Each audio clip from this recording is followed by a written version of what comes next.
tahun 2019, PT Taspen Persero menanamkan investasi besar melalui reksadana yang dikelola oleh PT Insight Investment Management. Nilainya fantastis, 1 triliun rupiah.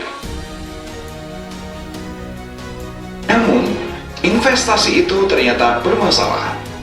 Sejumlah transaksi diduga direkayasa untuk memperkaya pihak-pihak tertentu, termasuk pejabat di lingkungan Taspen. Kasus ini terungkap setelah BPK menemukan kerugian negara mencapai 1 triliun rupiah dalam audit atas pengelolaan investasi Taspen. Pada 14 Januari 2025, KPK menahan Ekiawan Heri Primalianto, Direktur Utama PT Insight Investment Management atau PT IIM sebagai tersangka. Dalam prosesnya, Ekiawan tak bekerja sendiri. Ia disebut berperan bersama Antonius Nicholas Stefanus Kosasi yang saat itu menjabat Direktur Investasi PT Taspen, lalu naik menjadi Direktur Utama. Keduanya disebut mengatur aliran dana investasi Taspen agar masuk ke produk reksadana milik Insight, lalu dimanfaatkan untuk kepentingan pribadi.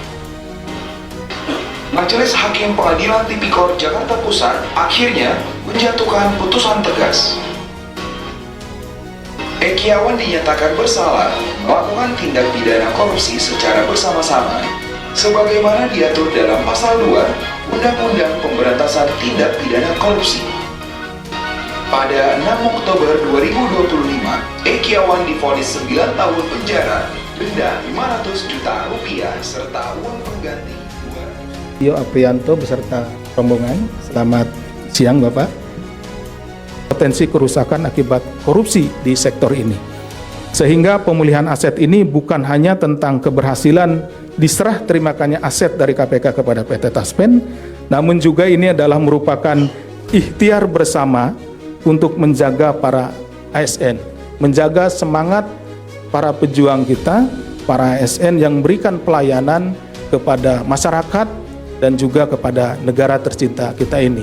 Bagaimana akan bisa melayani dengan tenang ketika tabungannya sendiri itu tidak jelas gitu, dikorupsi. Nah, dengan salah satu upaya kita mengembalikan hasil korupsi ini kepada PT Taspen, semoga saudara-saudara kita, para ASN dimanapun berada, di pelosok Indonesia yang terjauh sekalipun, akan tetap bersemangat karena yakin bahwa masa depannya, yakin bahwa masa pensiunnya itu terjamin oleh PT Taspen.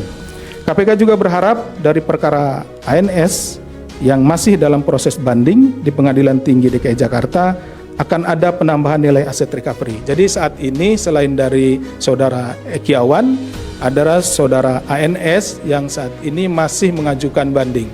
Kalau saudara Ekiawan tadi kan langsung menerima sehingga sudah inkrah ya, putusannya sudah berkekuatan hukum tetap. Nah, nanti dari perkara ini yang saudara ES tentunya masih bisa kita juga mendapatkan nilai aset recovery. Karena mungkin rekan-rekan bertanya-tanya, tadi kerugiannya 1 triliun, sekarang yang ada di sini 800 sekian miliar, masih ada kira-kira 100 sekian miliar lagi. Ya nanti ini akan kita tentunya konversikan dengan aset-aset yang dimiliki saudara ANS untuk menutupi jumlah 1 triliun kerugian keuangan negara yang diderita akibat korupsi dari para terdakwa dimaksud. Hal tersebut agar kerugian negara benar-benar dapat dipulihkan dari perkara Taspen ini. Selain itu, pada saat ini KPK juga masih melakukan penyelidikan untuk tersangka korporasi yaitu PT IIM dalam kasus yang serupa. Karena kita juga mengkorporasikan ya PT IIM di perkara ini. Demikian yang dapat kami sampaikan. Terima kasih atas perhatiannya. Kami akhiri. Wassalamualaikum warahmatullahi wabarakatuh.